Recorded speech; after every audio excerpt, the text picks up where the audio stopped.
Welcome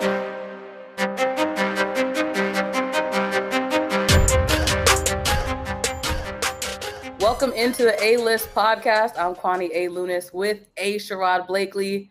As lively as I am right now, we did just this week get some bad news about a certain Boston Celtics. Sherrod, what's your reaction to Jaylen Brown being out for the rest of the season? Bummer on every sense of the word. To me, there are going to be two camps that are going to really stand out as far as reaction to this. You're going to have the camp that believes that this gives the Celtics an easy, plausible escape as to justifying why this season was such a downer. Mm-hmm. And then you're going to have another camp that is going to believe that, well, you know what, this is a blessing because now we're not going to have to go through the torture of this team getting into the playoffs and just getting smashed at full strength. Because then when that happens, then you got to ask yourself, if this is them at their best and they're getting beat 4-1 by Milwaukee or whoever it is, what are they going to do in the summer? So this buys, I think, the Celtics some time to reassess what they have to work with exactly and not necessarily be moved to make significant changes. I don't think they need to take a wrecking ball to this team, but they got to do some things differently. And whether it's adding a defensive-minded assistant coach to the mix, whether it is getting better veteran players on cheap money, because Tristan Thompson hasn't really worked out. Jeff Teague ain't even in the damn team anymore. So they need to figure out a way to do, frankly, just put better, more seasoned players around their core guys. That like they could use, a veteran I don't know, guy that played in the league a few years back, a guy like Jerry Stackhouse, for example. They could use a Jerry Stackhouse type player. Yeah, absolutely. I agree with you. And after hearing that he's going to have surgery this week, and also looking back at the season that he's had, it's been a career best for him this past season, averaging 24.7 this year a game. So it's just really frustrating to see one of their best players be out. And to your point, it does give the Celtics, I think, excuse for eventually, for whatever performance we end up seeing in the playoffs. But again, there's not too much hope, especially seeing that we already haven't had hope for them over the last few weeks. Yeah, and they haven't given us reason to have hope. I mean, it's every opportunity they've had to really make get a big win that kind of changes the narrative, if you will, for this team. They found a way to blow that. I mean, Tatum goes for 60, and they needed overtime to win that game. They legitimately had a shot at not winning that game, and it was a great comeback, and it showed just how good this team can be when they lock in. But it's also a reminder of this is who they are. Mm-hmm. They are a team that, they've been down by double digits, I think, 2 out of every 3 games they've played. And that's just not winning basketball. Mm-hmm. It's just not. And don't get me started on that Heat matchup that we saw a few days ago. And now we're looking forward to the part 2, which determines the seeding for the teams. But it's just like, how do you come back and then throw away a lead like that? Especially when people, I count them out. After giving up 79 in the first half, I thought the game was over. Yeah, well, they didn't show up at all in the first half. And you can point to anyone and everyone on that roster. You can also point to Brad, and that's another guy that, he's catching some heat. This is really the first season of, before you might have a disgruntled fan here or there, but this is like full-blown, we need to talk, coach, is how fans are feeling right now. Mm-hmm. And I'm just curious, what are your thoughts on the whole Brad Stevens blame game that a lot of people are playing now? Yeah, I feel like we've been having this conversation the entire season, and it gets tricky because at the end of the day, you can't sit here and continue to blame one person for the flaws of an entire team. On the floor, we have 5 players. We see 5 players on the floor. So you can't necessarily pinpoint one person when in reality it's supposed to be a team effort. And I think the same goes when you look at the sidelines and you see that there are multiple coaches that are on the side and they're all helping make the decisions ultimately. But at the end of the day, they're not the ones that are playing either. So it gets tricky when you look at it. I definitely think that there is work that Brad needs to do, whether it's figuring out the right matchups or figuring out a way to motivate his team. He mentioned after their last loss that for some reason they didn't seem motivated, and that the team is better when they do come out stronger. And for me as a viewer, it makes you wonder, what does he need to do to motivate his team so that they can have these consistent runs. But obviously he's mentioned that it just hasn't been working out that way. Yeah. When I look at this team now and just the way they play, clearly there is a lack of just tangible energy, multiple effort type Yeah. vibe about them. And when you talk about the Celtics, you look at their team, and that's pretty much who they are. But there has been an exception to that rule, and his name is Aaron Nesmith. He has been a godsend to this team really the last couple of weeks. The way he has played, not just the fact that he's scoring the ball more, which is nice, but it's the intangibles that he has been able to bring to the table that I think has really been exceptional and has really given the Celtics hope. Maybe not so much for this season in the postseason, but certainly going forward. And we're going to get an opportunity to talk to someone who is very familiar with Aaron Nesmith, someone whose name I dropped a few minutes ago by the name of Jerry Stackhouse, his head coach at Vanderbilt. Jerry Stackhouse, coach of the Vanderbilt Commodores. How you doing, brother? How you been? I'm doing great, Sherrod, man. Good to see you. Good to hear from you, brother. You too, man. It's been a while. It's been a while. We'll reminisce a little bit later, but we're gonna jump right into what this is about. And obviously, we want to talk about one of your former players, Aaron Nesmith. And I gotta be honest, Jerry. Last couple of weeks, your boy's been balling out. What's going on? Your boy's been killing it. How does that happen? How does he go from, I mean, and you know him better than we do, but the way that he's killing a game now is with effort. We were expecting the three ball. We're expecting shot making, but it's his effort. How much of that did you see in your time with him at Vanderbilt that could give us some sense that this might be what we're in store for? Man, he has a sense of toughness about him. And I mean, I knew that eventually he was going to find his stride. He works too hard. I mean, he shoots the basketball too well. And, he has just a uncanny knack of just, making sure the ball goes in. It doesn't matter whether he's off balance a little bit or anything, even in the post, he can score from all three levels. And I think you're going to continue to see the growth of his game as he gets more comfortable and he gets more opportunity. I mean, it was tough. He was coming to a situation with established all-stars on that team. So I knew it could take him some time to really find his footing. But, you're starting to see that now, and we're super excited to see it.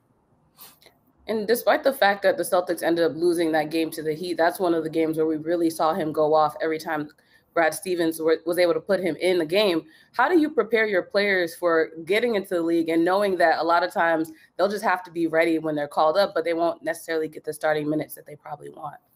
I mean, it was a little different for Aaron. I mean, I think for us, he was our best player, hands down. He was our best player. We knew that he was the guy that we were going to run a ton of our sets for and have him at the end of play. So for my message to him was make sure you make your teammates better. And share the ball, make sure in those opportunities and you got two on you, you got to make the right play to them, and then you got to earn that trust because that's what you're going to see at the next level. You're going to be sharing the floor with other good players, and that's how you endear yourself to, more established players when you come in and you're, making those extra passes and doing all the dirty work, and that's who he is, man. That kid is,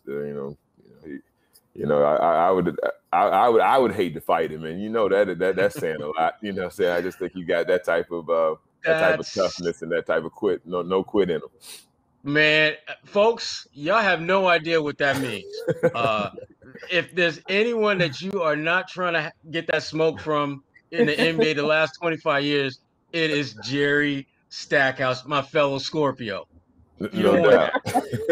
But the one thing, Jerry, I wanted to talk to you about was, having been in the league, having been a coach at the professional ranks, you know all about the importance of getting the right combinations together and the right players on the floor at the right time.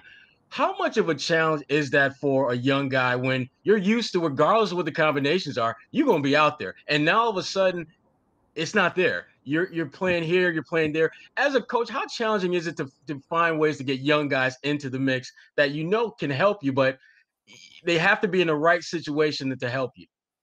Well, I mean, I think with all things even, there's a hierarchy, right? I mean, you try to go with the more experienced, more veteran players if all things are equal.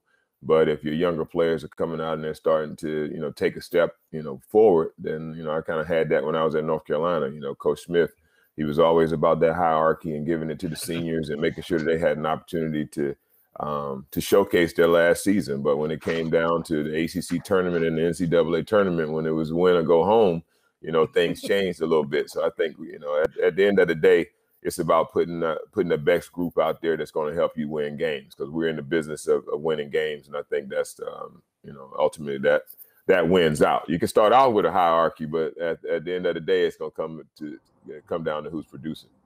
Yeah, I just remember you and she completely threw that whole hierarchy to the wind. It was just like, I know they're young, but damn, 6'11" kid from Philly is kind of playing above the rim. Young fella from NC right around the block, he jamming on folks left and right. Maybe they need to play a little bit more.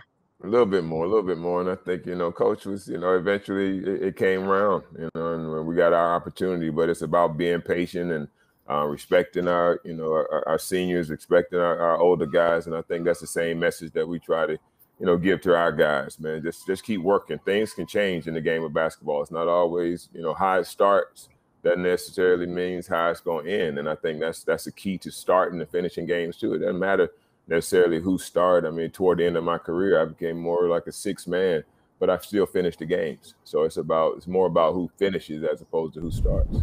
And when I think about really good teams, and you're going to feel me on this one, I think about your boy Mateen Cleaves when on that one beautiful night in Chicago where a certain young fella dropped 57 on the Bulls, hammered them with 57.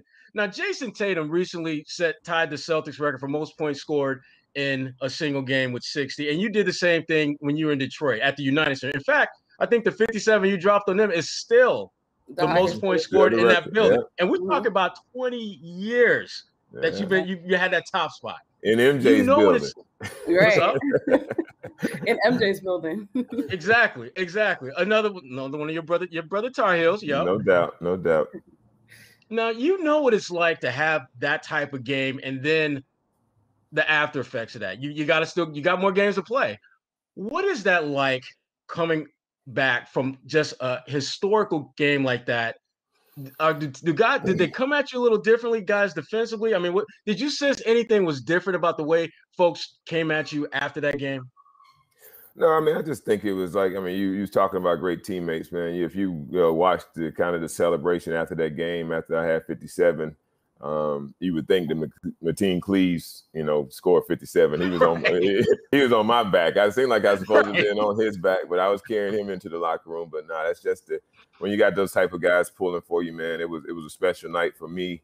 But I think, I was drawing a lot of attention every night. And it was just one of those nights that, I had it all going from, my post-ups to, getting in transition to 3-ball going. And it was just a special night. And my guys started finding me. It was like, Mateen, he was going to the basket, probably had a layup. He was looking behind and trying to find me. And it's, and that just shows you, when you care about your teammates and you protect them and you take care of them and you have an opportunity to do something special that they wanted to help be a part of that. And that's not always the case because, in this business is, young guys really trying to, come into the league and establish themselves. It's hard to, be selfless sometimes because, it's there's 60 new guys coming into the NBA every year, right? And so that means it's not like it's 510 players. It's not going to be 570 next year. It's still going to be 510. So that means 60 had to leave. So it's pretty tough out there. So you got to come out there with that mindset of trying to establish yourself. And I think once I did that, those first few years in Philly and early on in Detroit, then I was able to just relax and be myself. And I think that, all young players go through that. How much of a challenge was it for you, Jerry, to establish yourself as a leader at a young age? Because I don't think people realize that you were getting buckets from the jump. I think you averaged almost 20 points as a rookie. You played 30 plus minutes, I think 7 of your first 8 seasons. And even when you stopped playing 30 minutes, you were playing like 28. So it wasn't like you just completely fell off the map. How do you, as a young guy in this league, establish yourself as a leader? Because that's something that Jason Tatum and Jaylen Brown, they're still kind of working through that process here in Boston. Yeah, I think it takes a little bit of time, and then I think it's important to have, veterans around. And I didn't have that in Philadelphia in my early years. And I think that if there was one thing that I could say that I could go back and do different, I would have liked to have had those guys that on my team that had won and had some success. I kind of had to figure things out on my own. It wasn't until I really got into Detroit and I got around the, Joe Dumars and Rick Mahorns and Grant Longs and those type of guys to where I really understood what it took to actually win. Yeah, I was having good individual success, but when it came down to the end of games and us having to execute and do things, we early on, we just didn't have a frame of reference to get it done. But once you're around that and you got guys that have won, it makes that make you understand that process a little easier. And I got that in Detroit, and I was able to, as I went on to Washington and to Dallas, I was able to take those same little intangibles and share those with other young players and be kind of an extension of the coach and preaching all of the little things that were keys to winning. Ready for some games? Go ahead. What you say, Kwani? I said, ready for games? I'm always ready for games. But before we play games, I did want to point out one thing. Because we were talking about the 57-point game that he had, there were three things that I remember vividly from that game. The Mateen Cleaves looking for you when he had a layup. I remember that well. And I remember Ron Artest, a.k.a. Metta World Peace. I've never seen this happen before in an NBA game ever. When you scored like your 50th point, he was on his feet cheering for you. I've never seen that in my life. Someone who just got a 50-piece put on them was cheering for you. Yeah. That kind of blew me away. It was kind of weird, man. He was asking, he was during the game, man. He was almost like he was asking questions about it. I mean, this supposed to be like one of the premier defenders. I mean, I still get a kick out of that, man. But if anybody, right, Metta. Ron Artest. I mean, he would be that guy. He would absolutely be that guy. And when you scored your last bucket, you did the reverse dunk. Now, Stack, I ain't gonna lie, I didn't think he was gonna make it. I was tired. I thought you. I mean, you had already dropped the double nickel on him at that point. I'm thinking like, what? He just lay that thing up. Yeah, I think it was. The guys on the bench knew that the record was when we had come out of a timeout, and it was like, I think I had a couple of good. Easy, probably some of the best looks I had all night that I missed, when it was on the basket to break the record. And then I got on a breakaway and, and I knew, so I was like, this is going to be the one to break the record. I got to do something. I can't just go in here and lay this up and do an easy dunk. I got to try to reverse it or do something. And then I barely got it over the rim, but I did. But it was a great moment. I think I threw my hands up a little bit in excitement because I knew it was a pretty memorable accomplishment. Yeah, because when you were coming down on the break, it looked like you was breathing a little bit heavier than you was breathing in the first and second quarter. I'm thinking like, lay it up, brother, lay it up. Man, that's why people think it's easy, man. That, it's not easy when you see these guys do it and you take it for granted, man. Just guys that can go out and it's not even easy getting up 20 shots in the NBA game. Right. More or less scoring, 50 or 60 points, but it takes not everybody on a team can even go out there and can get 20 shots up, to have the talent to be able to put yourselves in the position to get 40 points.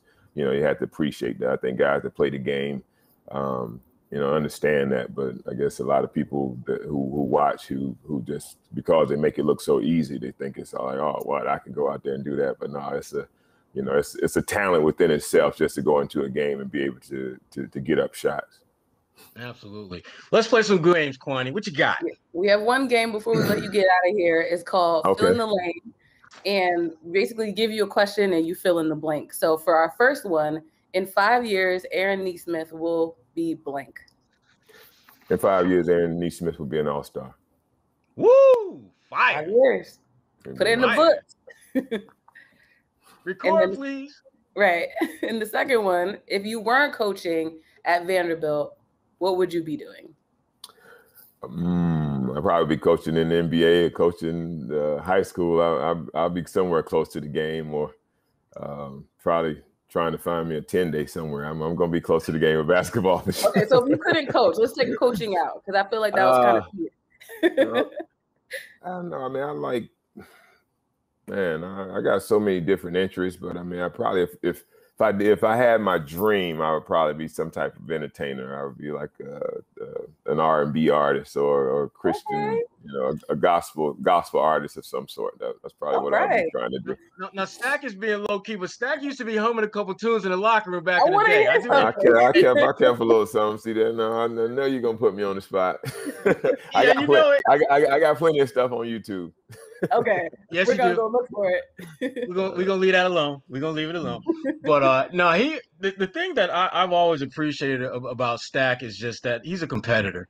I mean, this brother came ready to compete every day. And when I look around the league now, it's not the same. I mean, guys want to win, but do they really want to win, or do they just not want to lose?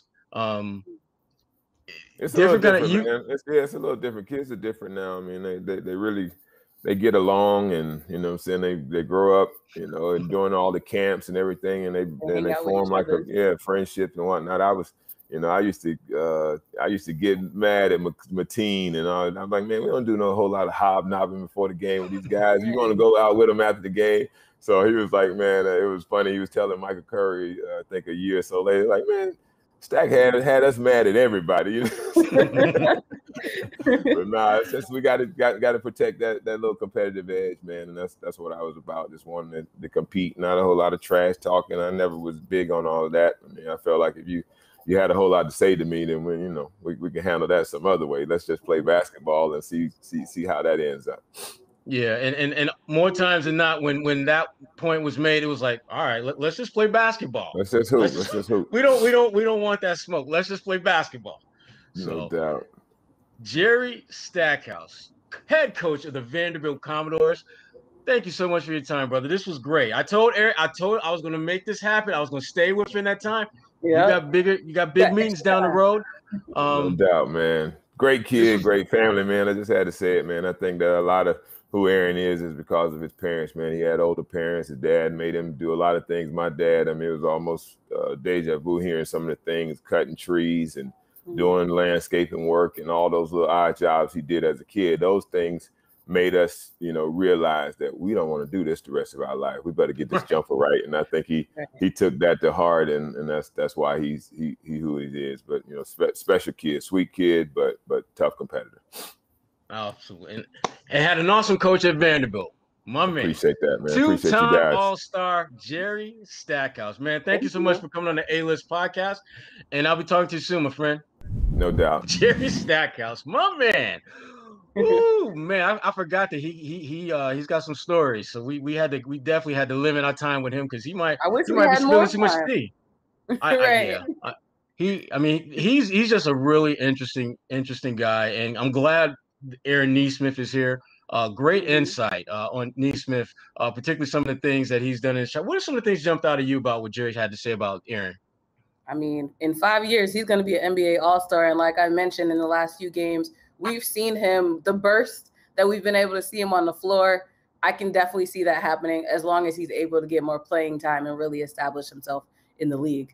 What about you? I think that's going to happen. I think the fact that he plays hard every game is going to get him on the floor more. And again, for him, I think it's just about opportunity and confidence. And he's getting the opportunity now. And I think we're seeing his confidence grow because of that.